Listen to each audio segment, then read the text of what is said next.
Bollywood stars తర్వాత సౌత్లో మొత్తంగా తెలుగు హీరోల మైనపు విగ్రహాలే ఇప్పుడు టుస్సాడ్ మ్యూజియంలో మెరిసిపోతున్నాయి. అయితే RRR తప్ప మరో హిట్ లేని చరణ్కే మైనపు విగ్రహం పెడితే RRR దేవరతో గ్లోబల్గా ఫోకస్ అయిన ఎన్టీఆర్కి వ్యాక్స్ స్టాట్యూ పెట్టాలి కదా అన్న కమెంట్స్ పెరుగుతున్నాయి.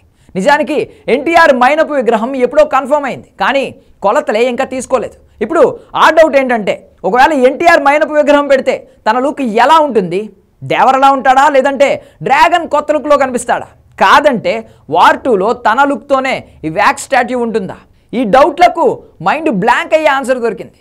తారక్ ఏ లుక్లో మైనపు విగ్రహం ఉండబోతోందో, ఎందుకు అలా ఉండబోతోందో, ఎందుకు ఈ స్టాట్యూ డిలే అవుతుందో తేలింది. అదేంటో చూసేయండి.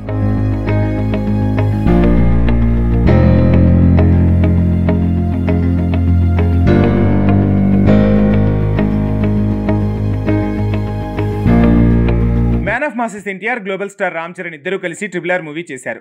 నాటు నాటు పాటతో గ్లోబల్గా గుర్తింపు తెచ్చుకున్నారు. కట్ చేస్తే ఆచార్య, గేమ్ చేంజర్తో రామ్ చరణ్కే వరుసగా పంచులు పడ్డాయి. అలాంటి టైంలో దేవరగా ఎన్టీఆర్ దుమ్ము దులిపాడు. ఎలా చూసినా జపాన్లో ఎన్టీఆర్ ఫ్యాన్ బేస్ పరంగా చూసినా చరణ్ కంటే ముందు మైనపు విగ్రహం తనదే ఉండి తీరాలి. ఇది సగటు ఎన్టీఆర్ ఫ్యాన్ అభిప్రాయం. కానీ రామ్ చరణ్ వ్యాక్స్ స్టాచ్యూనే లాంచ్ చేశారు.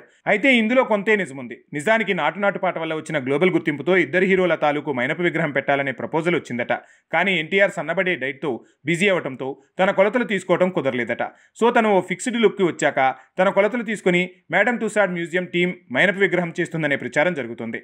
అయితే ఈ మైనపు విగ్రహంలో ఎన్టీఆర్ ఏ లుక్ ఉంటుందనే డౌట్ రేజ్ అవుతుంది. ఇంకా స్టాచ్యూ డీటెయిల్స్ అఫీషియల్గా అప్డేట్ కాలేదు. అంతలోనే లుక్ గురించి డిస్కషన్ అంటూ టుస్సాడ్స్ మ్యూజియం టీం బయటకు లీక్ ఇచ్చేసింది. కాబట్టే ఈ డిస్కషన్ మొదలైంది. మరి ఎన్టీఆర్ ఏ లుక్లో మైనపు విగ్రహంగా కనిపిస్తాడనే డౌట్ సినిమాలతో లీక్ అయింది.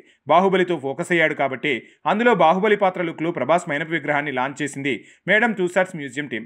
కట్ చేస్తే భరతనేనియన్ టైంలో ఉన్న లుక్లో మహేష్ మైనపు విగ్రహం లాంచ్ అయింది.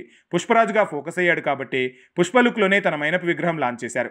కాకపోతే పెద్ది మూవీ తీస్తున్న టైంలో కొలతలు తీసుకున్నారు కాబట్టి పెద్ది లుక్లోనే చరణ్ మైనపు విగ్రహం లుక్ కిక్కిచ్చింది. ఇప్పుడు ఎన్టీఆర్ వ్యాక్స్ స్టాచ్యూ ఎలా ఉండబోతుందనేది పెద్ద డౌటే. డ్రాగన్ కొత్త లుక్ కోసం ట్రై చేస్తున్నాడు కాబట్టి ఆ లుక్లో ఉంటుందా, వార్ 2లో పాత్రలాగా ఉండబోతుందా, లేదంటే దేవర 2 వచ్చే ఏడాది పట్టాలెక్కుతుంది కాబట్టి ఆ లుక్లో ఉంటుందా?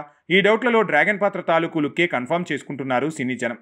అదొక్కటే ప్రాక్టికల్గా ప్రెజెంట్ అవైలబుల్గా ఉండే ఛాన్స్ ఉందట.